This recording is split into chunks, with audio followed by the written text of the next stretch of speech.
How do you feel about people constantly trying to drag Jay-Z into this Diddy situation when I haven't really seen like one piece of evidence that ties him to this at all? Well, I would say this. It's kind of funny to me, man, is that Diddy used to hate Jay-Z.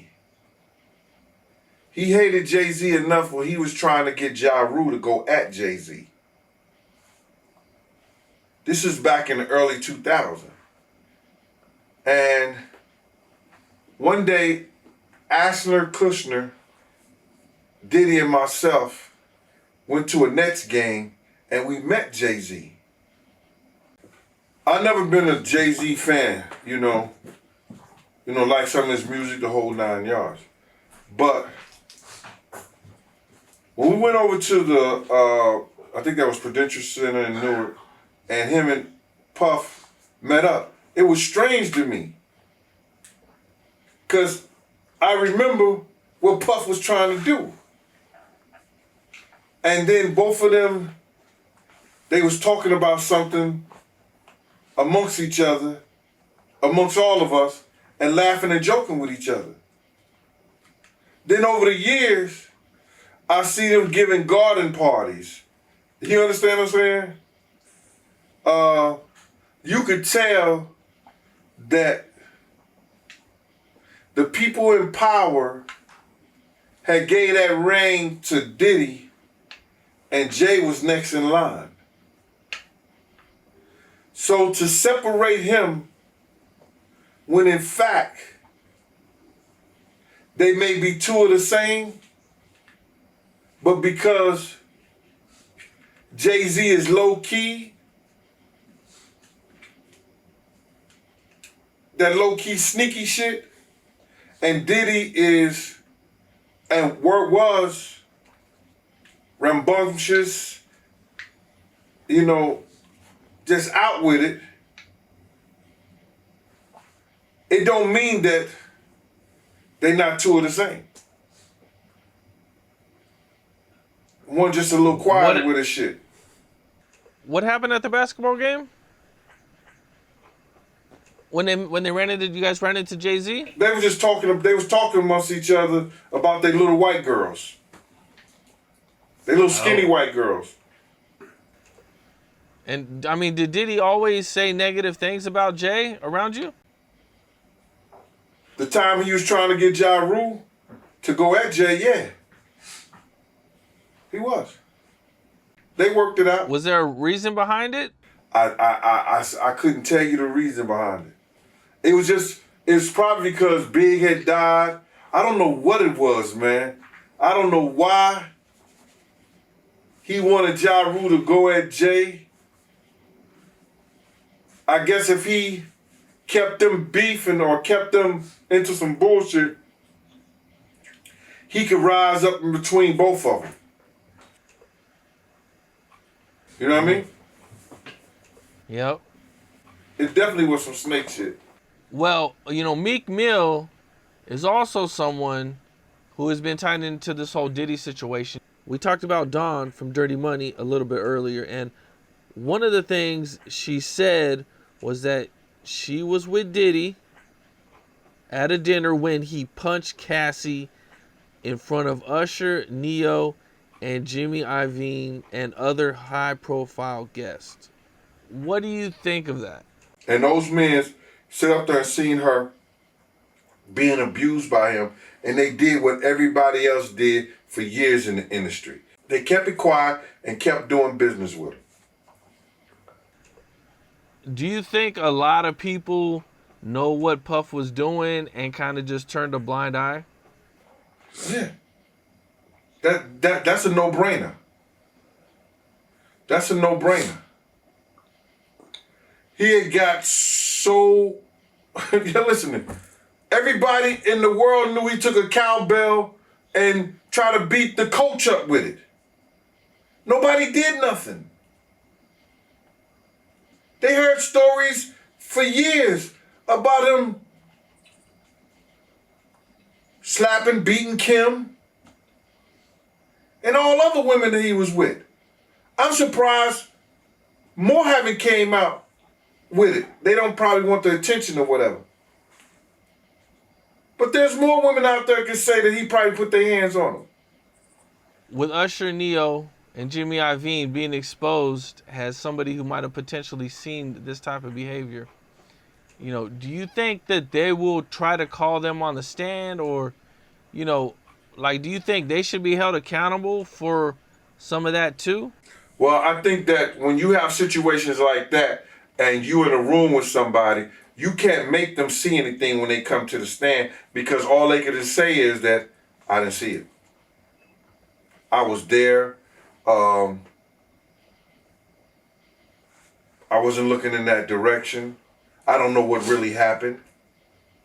All I know is Cassie was holding her stomach, bent over, throwing up.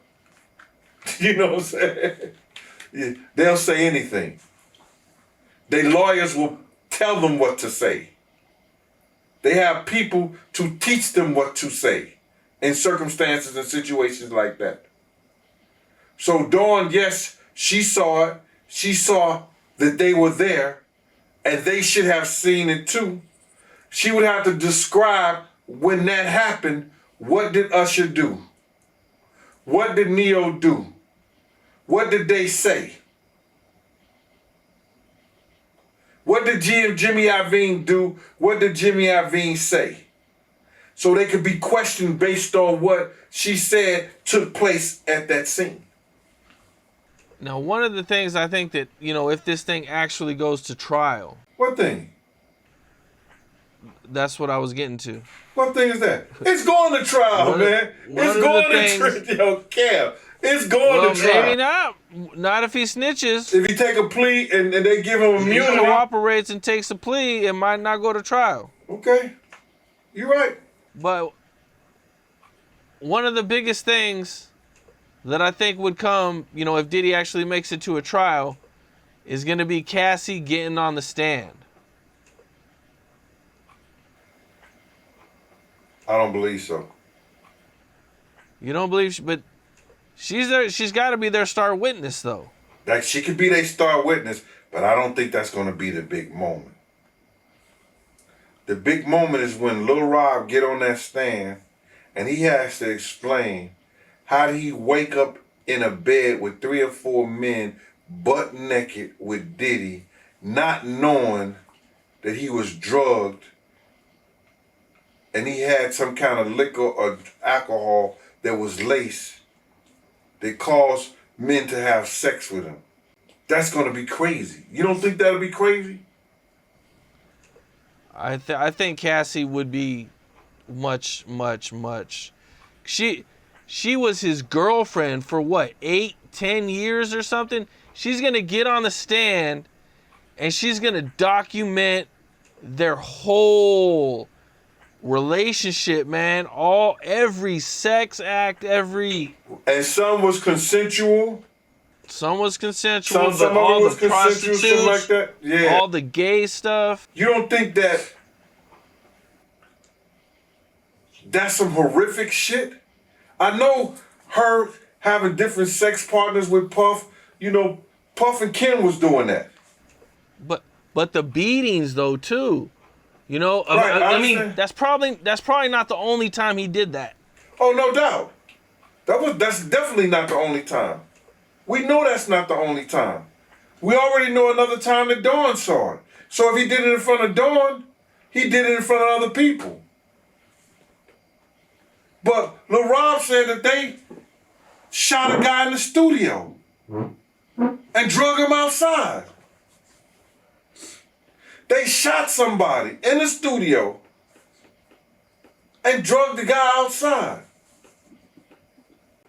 I don't know, man. It's going to be a circus. It's going to be a circus. All right, we definitely agree on that. Mainly because of the Little Rod lawsuit where, Little Rob claims that Diddy told him that they hooked up.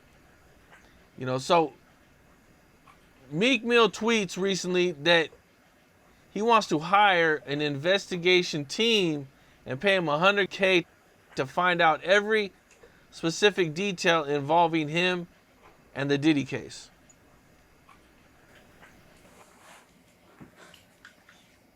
That sounds strange. That sounds strange. Because you as a man, if you know you ain't do nothing and you ain't got no problem with nothing and you sure with yourself, you don't give a what nobody else say. Why you gotta hire somebody that you want to make sure or prove to somebody else that you and Diddy didn't have a relationship when you know within yourself you didn't have a relationship with him? Tell him, give me that 100,000. I'll tell everybody, Meek Mills ain't do shit with Diddy. And make sure everybody know that. Don't make no sense as a man. They talked about Jesus Christ. What are you worrying about what they say about him? What's up? This is Cam Capone. We got more content like this coming soon, so hit that like button, subscribe, and stay locked in to Cam Capone News.